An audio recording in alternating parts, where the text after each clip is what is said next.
des belligérants, encore moins des puissances étrangères. La Constitution a été conçue pour assurer le bon fonctionnement des institutions de la République, prévenir les conflits internes, promouvoir et consolider la cohésion et l'unité nationale, garantir les libertés publiques, promouvoir l'état de droit, empêcher les dérives dictatoriales et garantir une alternance démocratique régulière. En outre, il n'y a rien de plus faux que l'affirmation de M. Félix Tshilombo déclarant à Lubumbashi que l'article 217 serait responsable de l'occupation de nos terres par des étrangers. En réalité, là, il confond la notion de souveraineté avec la notion de cession de terre.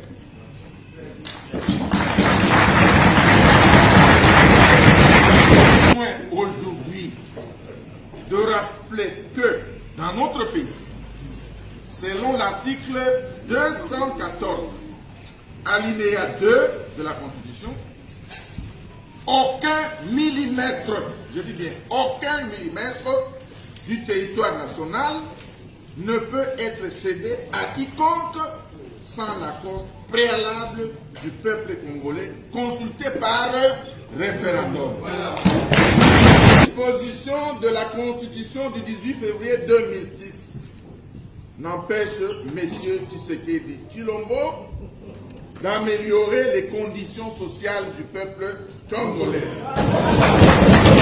Notamment en garantissant une rémunération décente pour nos militaires, une rémunération décente pour les policiers, les enseignants, les médecins et autres agents et fonctionnaires de l'État, en donnant à la population l'accès à l'eau potable, à l'électricité et à des soins de santé de qualité, en stabilisant les taux de change, en construisant et en réhabilitant les routes, en régulant la circulation routière pour contenir les embouteillages, en régulant la circulation routière pour contenir les embouteillages, en récupérant Bunagana,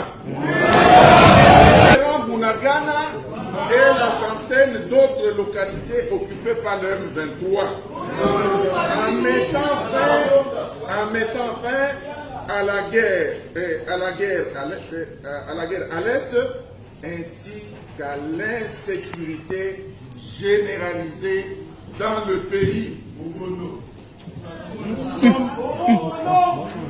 Nous sommes tous témoins de ce que la souffrance du peuple congolais a atteint des niveaux tragiques et insupportables. La corruption et le détournement des deniers publics sont devenus des pratiques institutionnalisées.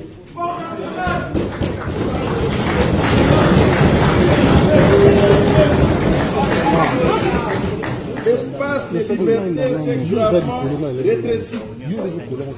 La répression contre l'opposition a conduit jusqu'à l'ignoble assassinat de l'honorable Chérubin Okende.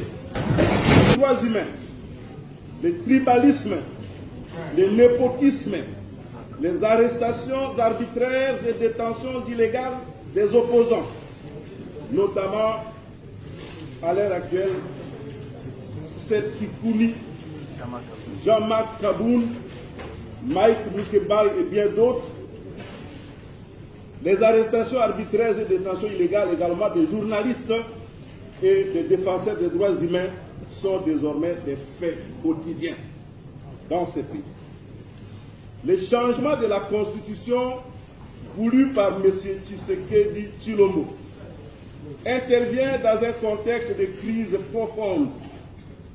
La RDC, notre pays, est confrontée sur son intégrité territoriale à une grave menace alimentés par l'ingérence directe du Rwanda et de l'Ouganda et la résurgence du M23. À cela s'ajoutent les violences des ADF à Beni et Irumu, de Kodeko et Zaïre, qui sont des groupes armés en Ituri, la présence de troupes burundaises au Sud Kivu, les massacres perpétrés par les Mobondo dans les territoires de Kwamut, de Bagata, de Kenge